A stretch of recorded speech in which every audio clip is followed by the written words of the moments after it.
इस वीडियो में हम कक्षा 9 का प्रश्नावली 10.4 का प्रश्न नंबर 3 और 4 को हल करेंगे। तो चलिए स्टार्ट करते हैं इस वीडियो को।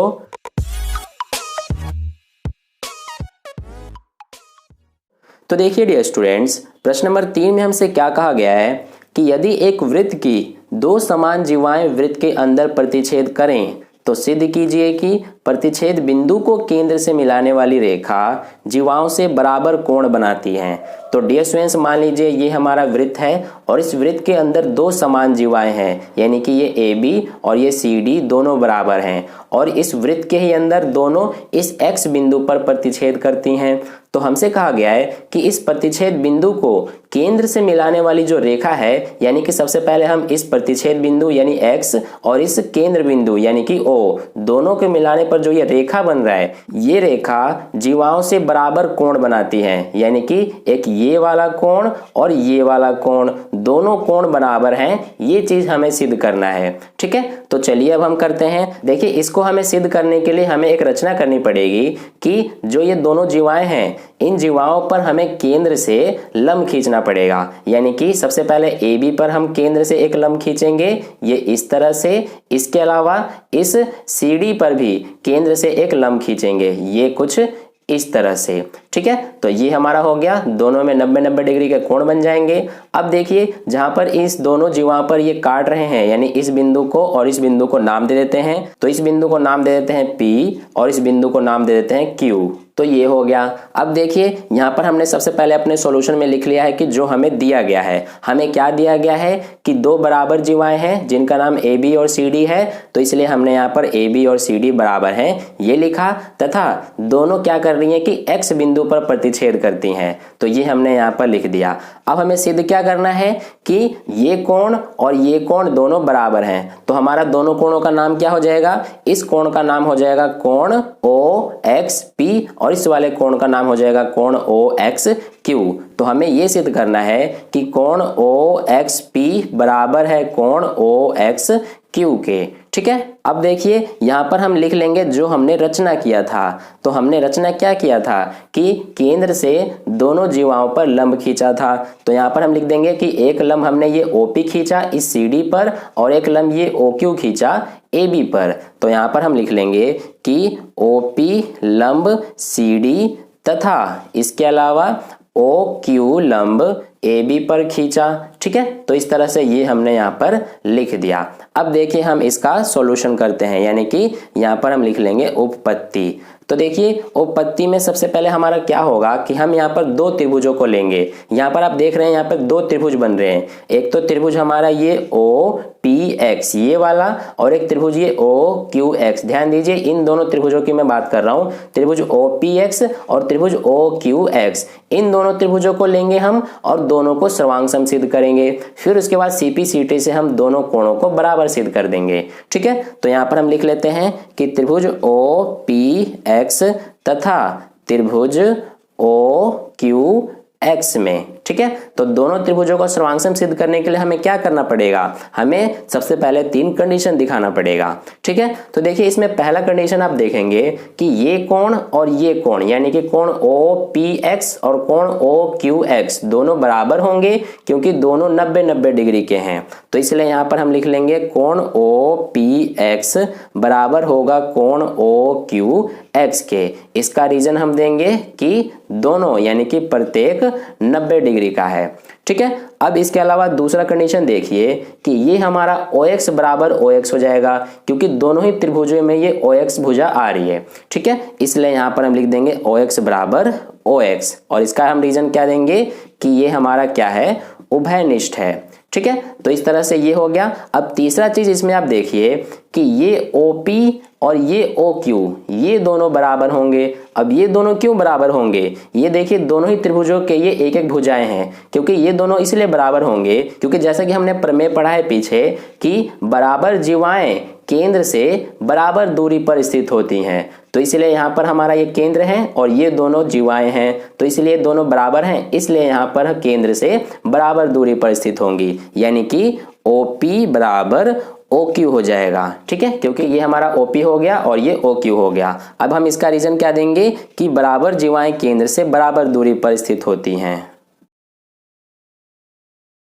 ठीक है। तो ये हमने यहाँ तक कर दिया। अब देखिए यहाँ पर हमने 3 कंडीशन दिखा दिया, तो इसमें आप देखेंगे कि सर्वांग समता का कौन सा नियम इसमें उपयोग हो रहा है। तो यहाँ पर ये हमारा हो जाएगा समकोण, ये कर्ण और ये भुजा, यानी कि RHS यानी कि राइट एंगल हाइपोटेनियस साइड, यानी RHS सर्वांग समता नियम द्वारा हमारा क्या होगा कि दोनों ही त्रिभुज, एक तो ये हमारा है OPX, ये हमारा सर्वांगसम सिद्ध हो जाता है किसके, त्रिभुज OQX के, ठीक है। तो इस तरह से हमने दोनों त्रिभुजों को सर्वांगसम सिद्ध कर दिया। अब हमें क्या करना है कि हमें यह सिद्ध करना है कि दोनों कोण यानी कि कोण OXP और कोण OXQ ये दोनों बराबर हैं। तो इसलिए अगर दोनों त्रिभुज सर्वांगसम है, इसलिए यहां पर हम लिखेंगे कि कोण OXP बराबर है कोण OXQ के, और इसका हम रीजन क्या देंगे, CPCT द्वारा, यानी कि सर्वांगसम त्रिभुजों के संगत भाग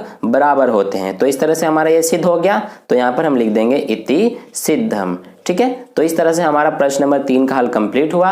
अब चलिए प्रश्न नंबर 4 का हल करते हैं।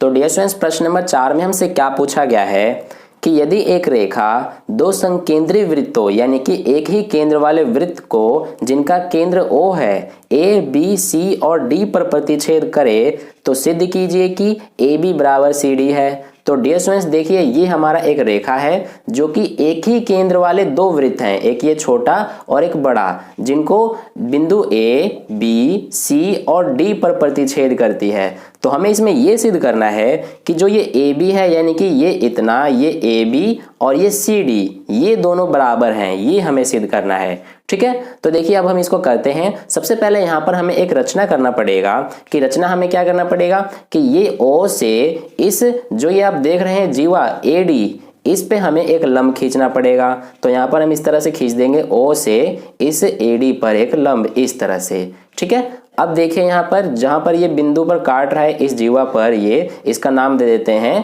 P बिंदु, ठीक है। तो इस तरह से हमने ये किया। अब देखिए यहाँ पर जो हमें दिया गया है वो लिख लिया हमने कि 2 संकेंद्री वृत्त हैं जिनका केंद्र O है तथा एक रेखा वृत्तों को बिंदु A, B, C तथा D पर प्रतिच्छेद करती है, और इसमें हमें सिद्ध क्या करना है कि AB बराबर CD है। तो ये हम यहाँ पर लिख देंगे कि AB बराबर CD है, यानी कि ये इतना इस इतने के बराबर है, ठीक है। तो देखिए इसमें हमने जो रचना किया है वो हम यहाँ पर लिख देंगे।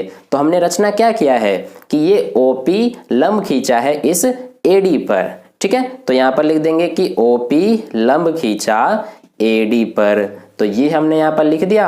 अब देखिए इसका हम हल करते हैं। सबसे पहले यहाँ पर हम क्या करेंगे कि बड़ा वृत्त लेंगे, यानी कि ये जो बड़ा वाला वृत्त है इसमें, तो देखिए यहाँ पर सबसे पहले लिख लेंगे बड़े वृत्त में। अब इसमें क्या है कि बड़े वृत्त को देखने पर आप देखेंगे कि जो ये AD है ये इस बड़े वृत्त की जीवा हो जाएगी, ठीक है, यानी कि यहाँ से लेकर यहाँ तक ये इस बड़े वृत्त की जीवा है। तो इसलिए यहाँ पर हम सबसे पहले लिख लेंगे कि AD वृत्त की जीवा है, ठीक है। अब देखिए यहाँ पर कि अगर ये AD इस बड़े वृत्त की जीवा है, इसलिए जो ये OP है ये हमारा लंब है इस AD पर, ठीक है। तो यहाँ पर हम लिख लेंगे कि तथा हमारा क्या होगा कि OP लंब है AD पर।